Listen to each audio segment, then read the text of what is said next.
तालुक्यातील चांदणी पोलीस स्टेशनचे तत्कालीन ठाणेदार विजय चव्हाण, उपनिरीक्षक गणेश महाजन तसेच कार्यरत असलेले ठाणेदार रवींद्र लांडे, उपनिरीक्षक संजय कोहळे, बीट जमादार भगवानराव शिंदे, पोलीस अंमलदार सुनील भाकरे, सुधाकर करवते, अनिल सोळंके, दिनेश झटाले, उमेश सांगडे यांनी 2024च्या डिसेंबर महिन्याअखेरपर्यंत विविध गावातील शांतता सुव्यवस्था राखण्यासाठी मावळत्या वर्षाअखेरपर्यंत विविध गावातील वरली अड्डा, जुगार अड्डा, दारूबंदी, मारहाण, अवैध गुटखा विक्री, विनयभंग व गुंडगर्दी करून दहशत माजवणाऱ्या समाजकंटकाविरुद्ध तसेच दामिनी पथकामार्फत विशेष मोहीम राबवून असे 2024च्या डिसेंबर अखेरपर्यंत एकूण 175 कारवाया करून 209 आरोपींविरुद्ध गुन्हा दाखल करण्यात आला असून गुन्हा दाखल झालेल्या आरोपीकडून जवळपास 10 लाख रुपयांचा मुद्देमाल जप्त करण्यात आला आहे।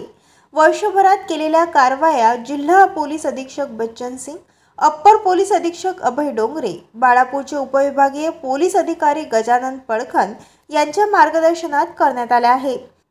सदर प्रकरणी चांदणी पोलीस स्टेशनचे ठाणेदार रवींद्र लांडे यांनी प्रतिक्रिया दिली आहे। 2024 डिसेंबर अखेरपर्यंत विविध गावात विविध प्रकारच्या 175 कारवाया करून 209 आरोपी विरुद्ध कायदेशीर कारवाई करून त्यांच्याजवळून 9,31,000 रुपयांचा मुद्देमाल जप्त करण्यात आला असून पुढील कारवाईचा सपाटा सुरूच राहणार असल्याचे त्यांनी सांगितले। प्रतिनिधी नासिर शेख, पातूर।